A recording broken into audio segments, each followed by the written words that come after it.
And here we are again. Look what the cat dragged in. All the other cliches you can think of.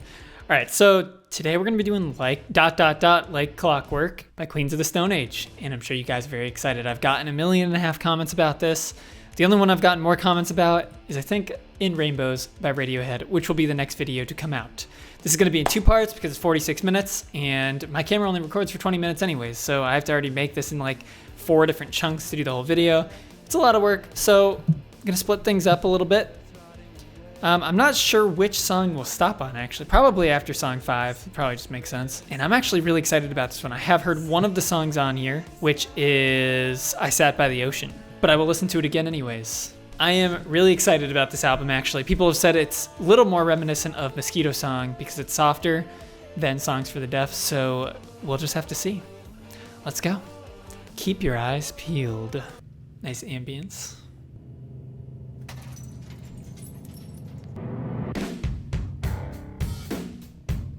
Okay.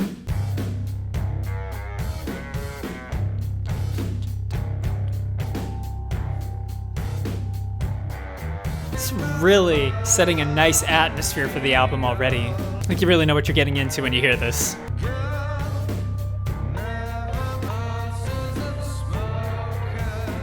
Let's hear that change up.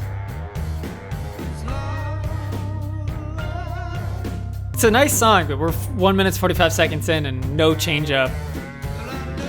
There we go. Okay, that was really cool. The wah-wah on the guitar there. That's such a creative use of it. I've never heard it used that way. It's such like a staccato kind of. Love the atmosphere, man.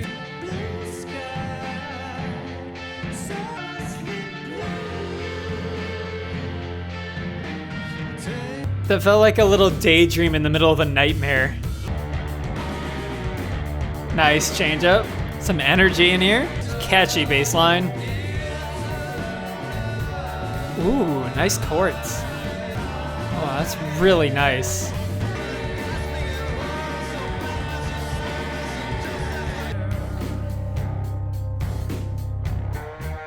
It's like I'm swimming through mud. It's weird sounds.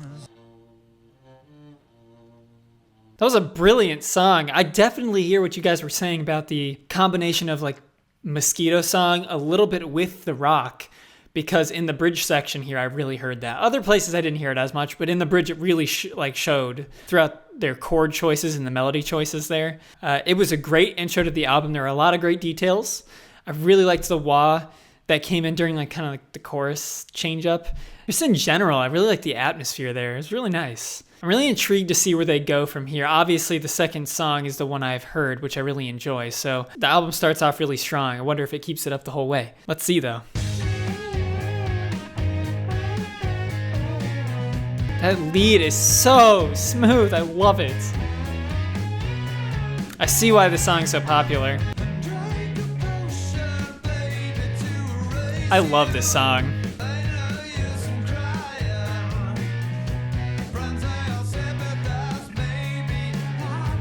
This is such a good song to just like groove to.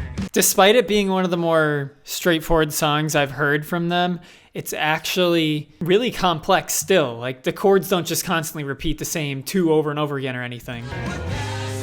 It's a dense song. It has a lot packed in.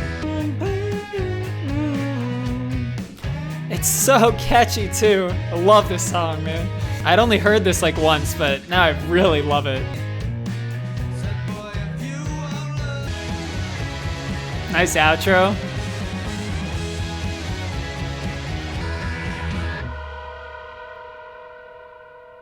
I really enjoyed that song, actually. Ooh, nice transition. Oh, that's really different. Oh. Mosquito Song vibes. Oh, yes. Take me home, 'cause I'm all alone. Where's this going to? I'm getting chills already.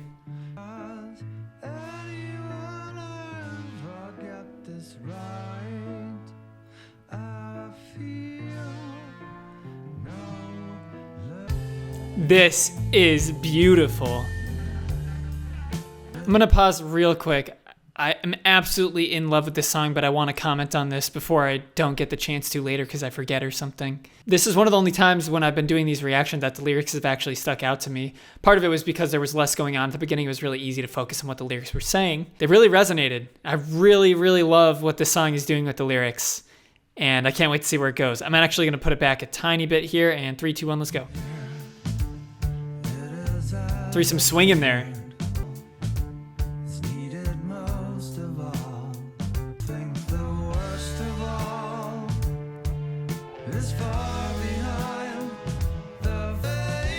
Yes. Let's go.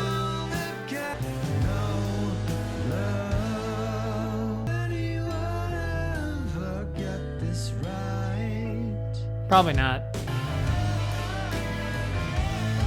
That is a tasty solo.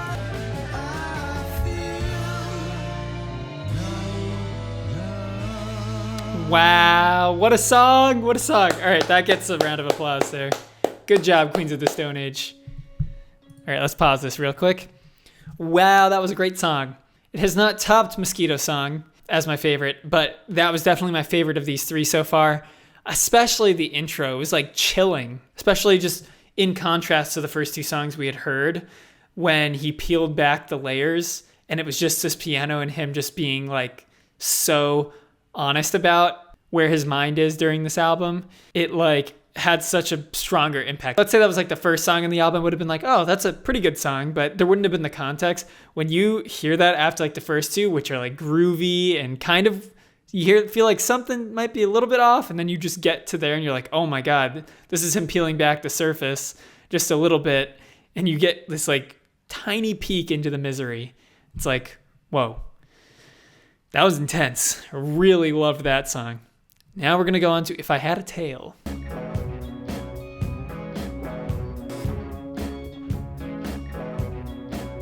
Oh, something else I really wanted to mention about that. You could hear in the Vampire, especially at the beginning, I think it might have held out for most of the song too. The vocal effects were stripped back, so it was even more genuine. And then right now we're back to him drenched in this delay and reverb and stuff, which kind of gives you a false image of what someone's voice really sounds like. When he really sings, he sounds like he does in The Vampire of Time and Memory. So I thought that was another great detail. And now we're back to like the grooving.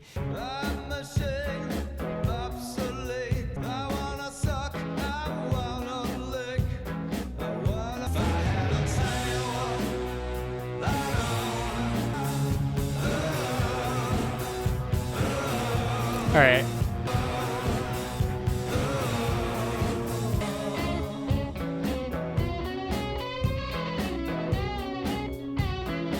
I'll be completely honest, I was not feeling this song at all until that open hi-hat section, followed by this solo. Their solos are always amazing. Just keep that in mind.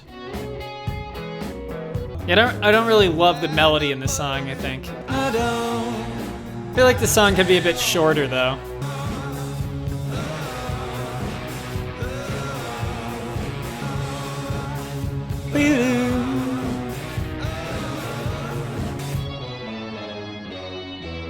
Okay. See, I like these instrumental breaks a lot more than I like when he's actually singing, like the verse section.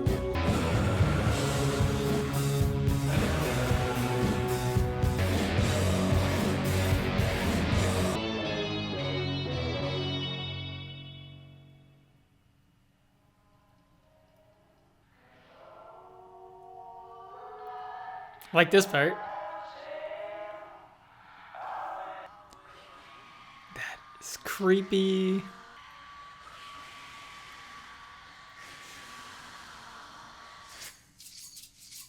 Oh my God, that ending was creepy and amazing. That song is a bit of a mixed bag. There were a lot of things I did like. There was a lot of things I didn't like. The melody being the main thing I didn't enjoy. The melody in the verse specifically. The instrumental was great. The groove was great. I did like a lot of the chord progressions they used. The solo was great. The outro was fantastic. But it did feel like it dragged on a little bit at times. And I thought the melody, like I said, could have been a little bit improved. Let's see where My God is the Sun. This is going to be the last one for this half. Okay. Man, This is a good album so far, guys. You did a great job recommending this. Thank you. Whoa. Getting straight into it, I see. Oh, this is a pretty high energy here.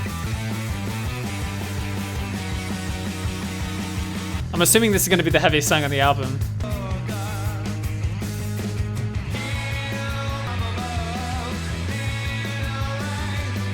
I really like this riff.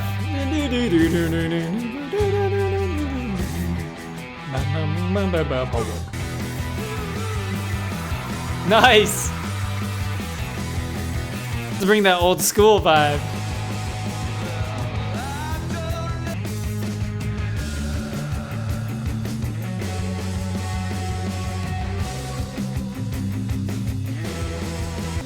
Wow, what a change up, guys. This is great.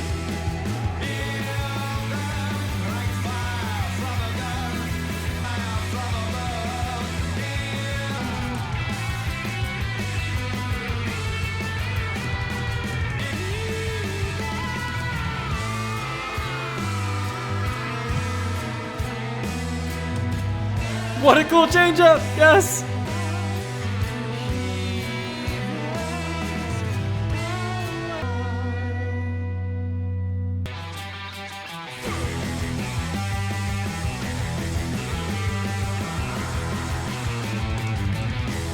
See where this transitions into.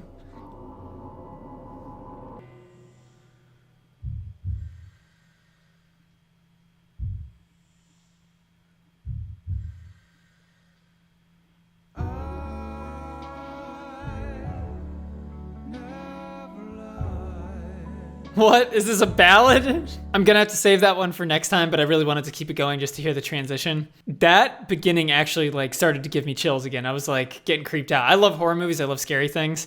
And I thought this was gonna charge in with something so ominous and menacing. And it was just nice piano chords. I was oh. It sounded like it was going to be an interesting song, though. I can't wait to react to the rest of this, to be honest. So there were a few songs on Songs for the Deaf that I feel like maybe overstayed their welcome just a tiny bit, where they had a good idea going for them, and then they just, maybe went on for 6 minutes or something. It's the natural progression from that sound. Obviously, it's, toned back a little bit. It's a little less frantic and intense, but I feel like it's a natural progression into something more dense, something more menacing, really, overall, despite it being a bit lighter in a lot of ways. I really have a lot of thoughts on this album, and it's really hard to articulate because there was a lot going on. I mean, I only did 5 songs, and I feel like I just listened to 3 albums because there was just so much information in it. There were a couple songs on Songs for the Deaf where I listened to the whole thing, and it felt like it was the same sentiment or riff or section replayed quite a few times, and then there was a really cool change up at some point. There's a couple songs on the album that are like that. In this, there is not one song that felt like that. The only one that was even close was maybe If I Had a Tail. It still had some cool sections though. But My God Is the Sun was insane. That might be one of my new favorite songs by them. I have no idea what fan favorites are when I go through these. And keep in mind, these are first impressions, and first impressions aren't enough for giving music a chance. But I am enthralled by this album. I will say, so far, I prefer it. It always has a chance to change things up in the second half in a way I don't prefer. But yeah, I am in love with this so far. So thank you guys so much for recommending this. Okay, I'm gonna go look up what fan favorites are right now, and you guys can let me know down in the comments below. But it's really interesting to me to compare my opinions to others. Right after my first listen. Obviously, they'll change over time, but wow, My God Is the Sun was a phenomenal track. It really did feel like a song that could have been on Songs for the Deaf, but kind of updated maybe a little bit. And this is not talking any trash on Songs for the Deaf. I loved that album too, okay? That just really tells you how much I really love this one. And thank you guys so much for watching. I will be back in less than a week with part 2 to this. So subscribe and like the video if you enjoyed it. Thank you for watching.